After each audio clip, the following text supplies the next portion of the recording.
Take it off." The words sliced through the conversation like a blade, sharp and deliberate. The Liberal TV host leaned back in his chair, a smug grin tugging at the corner of his mouth as he gestured toward Karoline Leavitt's necklace. His co-host, caught off guard, let out an awkward chuckle, eyes darting between them. The studio audience, usually primed to laugh on cue, hesitated. Some chuckled, others shifted uncomfortably in their seats, sensing that the moment had crossed a line. Karoline sat poised, her hands resting lightly in her lap, her expression betraying nothing. The necklace in question, a delicate yet unmistakable emblem of her values, rested just above the neckline of her dress. It wasn't just an accessory, it meant something to her. The host's words weren't a joke, they were a demand, a taunt wrapped in feigned humour. "Excuse me?" she asked, tilting her head slightly, her voice even but edged with steel. The host smirked. "Come on, Karoline. That thing is, what's the word?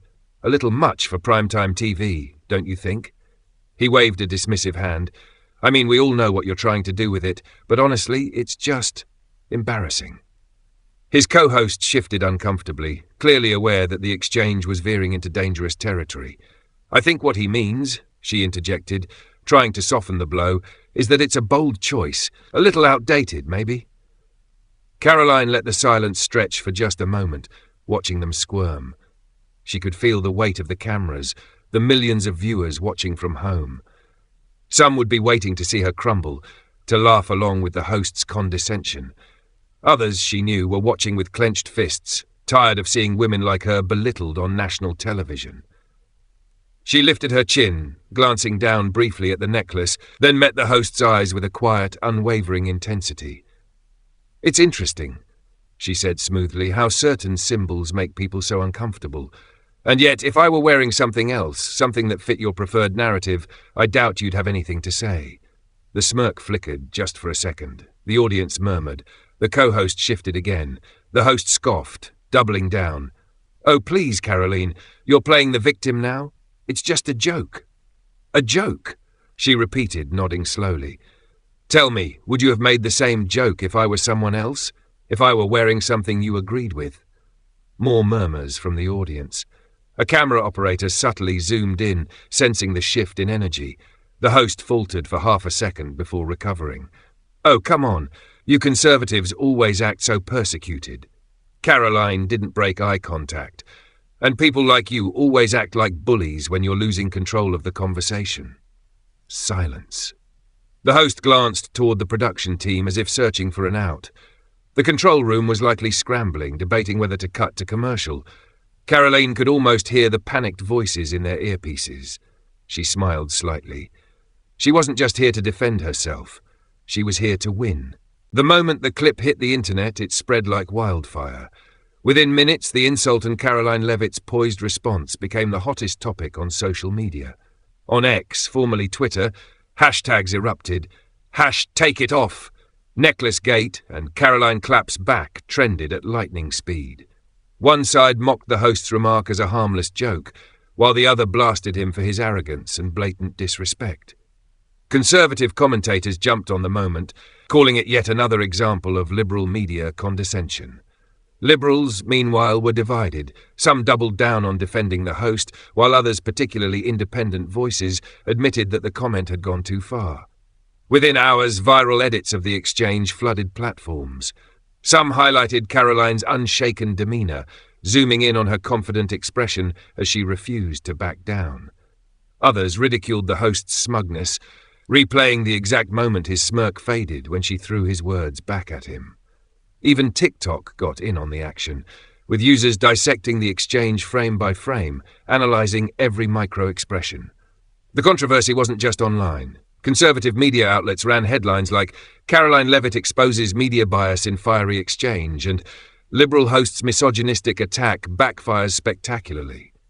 Meanwhile, mainstream news networks scrambled to contain the fallout. Some ignored the clip entirely, hoping the uproar would die down.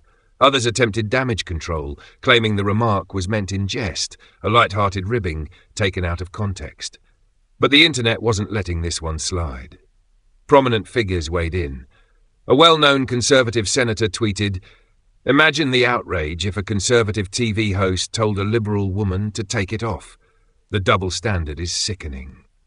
Political commentators debated the implications. Was this about media bias, sexism, an attack on traditional values? And then came the deep dives.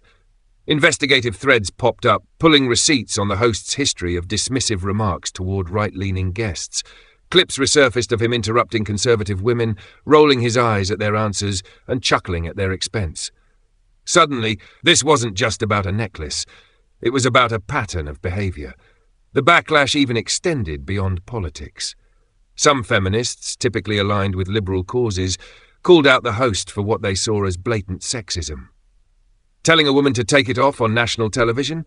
That's not just disrespectful, that's demeaning. One viral post read. Memes, GIFs, and satirical videos followed. One particularly popular edit overlaid Karoline's response with dramatic music, freezing the moment the host lost his confidence. Another depicted the host's face superimposed over a sinking ship, with the caption, "When you realize you just ended your own career in 5 words." By the end of the day, the network was forced to respond. A carefully worded statement emerged, claiming the host had simply been engaging in spirited debate and that the network valued diverse perspectives. But the internet wasn't satisfied. Demands for an apology intensified, and advertisers began quietly re-evaluating their partnerships. Karoline, meanwhile, remained silent, for now, but everyone knew she wouldn't stay quiet for long. 2 days passed before Karoline Leavitt finally broke her silence, and when she did it on her terms. Instead of taking the bait and running to the same media circuits that had mocked her, she posted a direct-to-camera video on her own social media accounts. No flashy production, no scripted lines, just her, standing in front of the American flag, wearing the very same necklace that had caused the uproar. "I've been watching the reaction to my recent interview," she began, her voice calm but firm. "I've seen the attacks, the defenses, the memes, and the debates, and after taking a moment to reflect, I think it's time I say something." She held up the necklace between her fingers, letting it catch the light. "This necklace means something to me. It's not just an accessory. It represents my faith, my values, and the principles I stand for. And yet a national TV host thought it was appropriate to mock me for wearing it, to tell me on live television to take it off." She paused, letting the words settle. Now let's ask the real question. Why did it bother him so much? Why does it bother so many people when someone proudly stands by their beliefs? If I had been wearing a necklace with a symbol of a different movement, one that the media celebrates, would he have dared to say the same thing? The clip cut straight to the heart of the controversy. Within minutes of posting, it was being shared by thousands, then millions. People from all walks of life chimed in, conservatives, moderates, even some liberals who admitted she had a point. Then came the personal stories. Women across the country posted pictures of themselves wearing similar necklaces, some holding signs that read, "I won't take it off." A viral challenge began, encouraging people to wear their own symbols of faith or patriotism and share their stories. "I will not take it off" trended globally. Karoline's response wasn't just shocking in its defiance, it was strategic. She had turned what was meant to be a humiliating moment into a powerful movement. Rather than playing the victim or engaging in petty insults, she took control of the narrative, shifting the focus to something bigger than herself. And it wasn't just social media taking notice.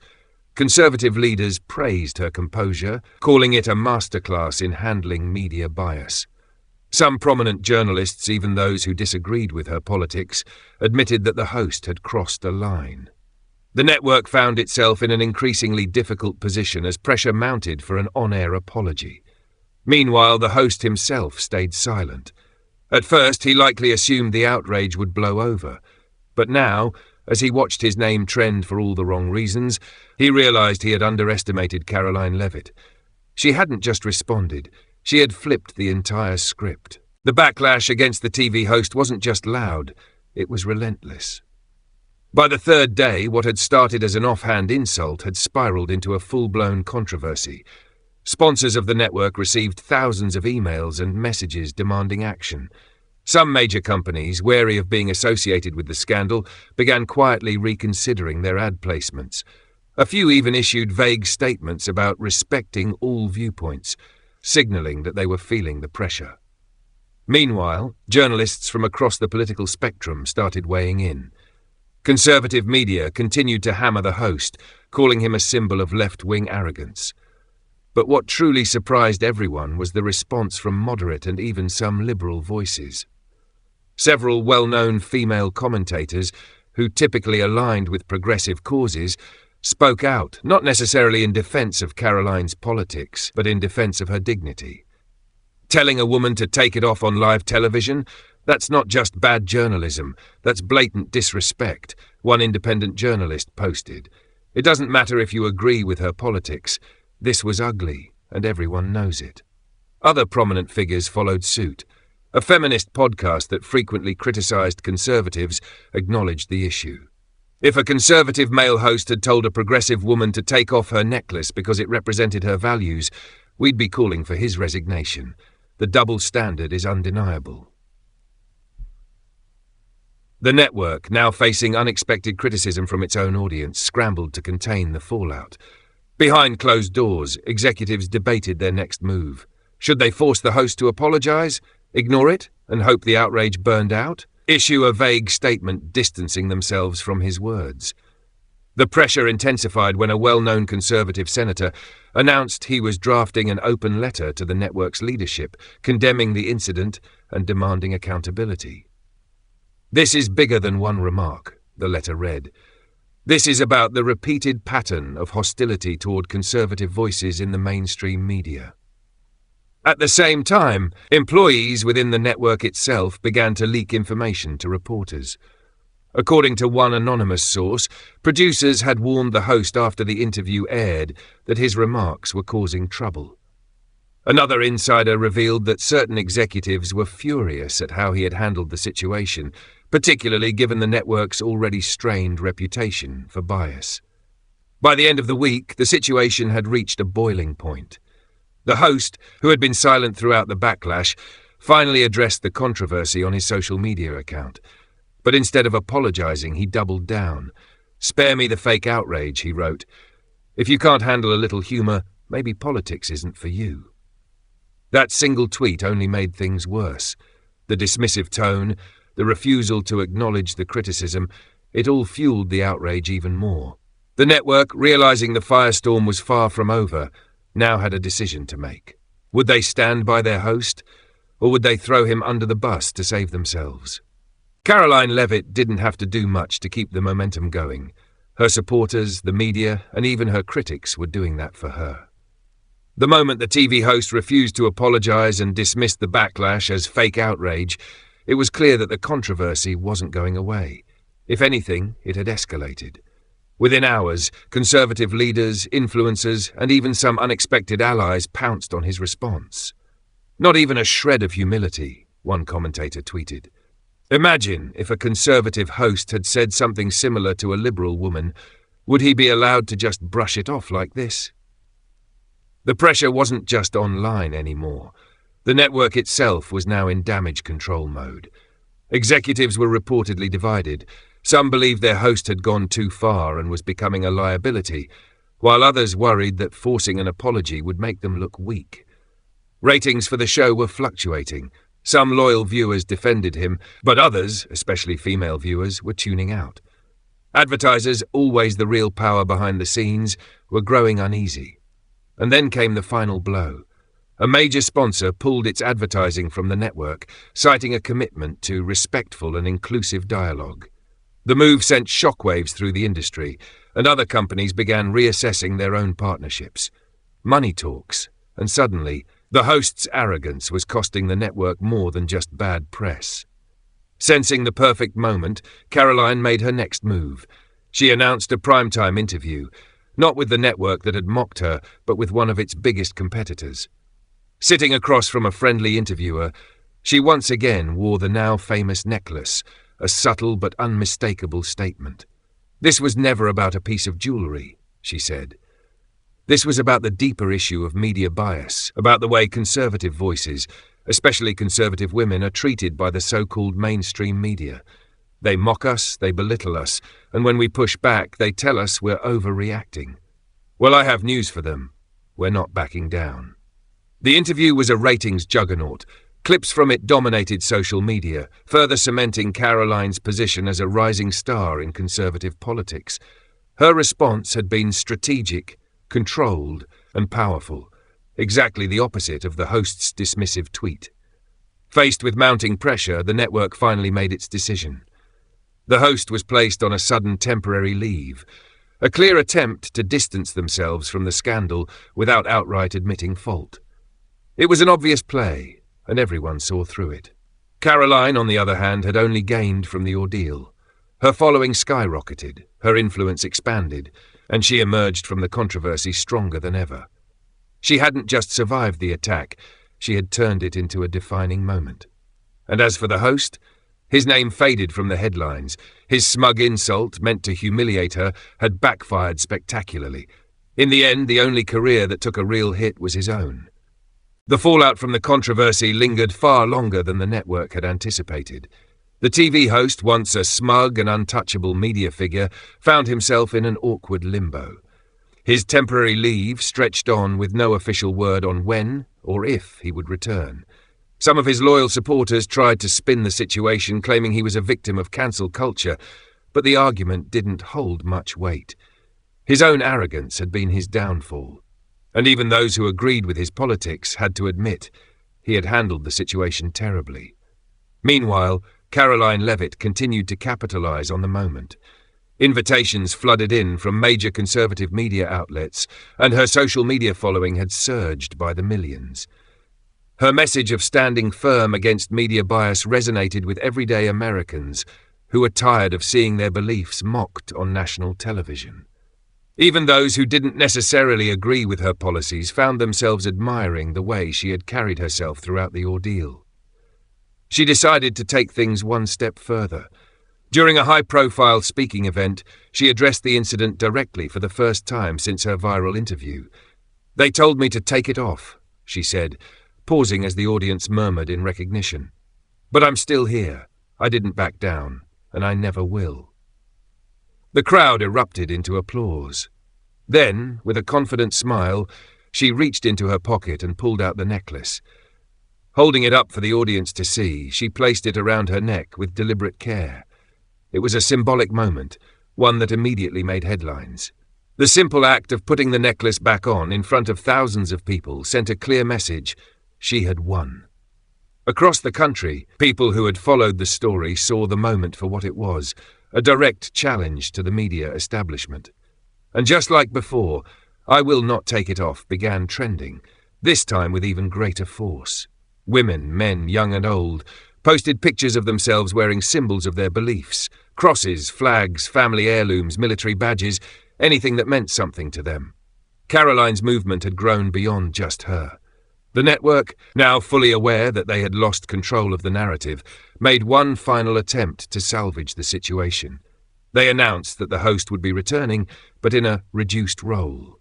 The damage was done. His credibility had taken a hit, and many viewers saw the decision for what it was, an attempt to quietly phase him out without admitting they had made a mistake. As for Karoline, she had emerged from the controversy stronger than ever. What was meant to be a moment of humiliation had instead propelled her into national prominence. Her name was now synonymous with resilience, and even those who had tried to tear her down had only helped build her up. She had taken a moment meant to silence her and turned it into a defining chapter of her career. And as she stood on stage, her necklace shining under the lights, she knew this was just the beginning.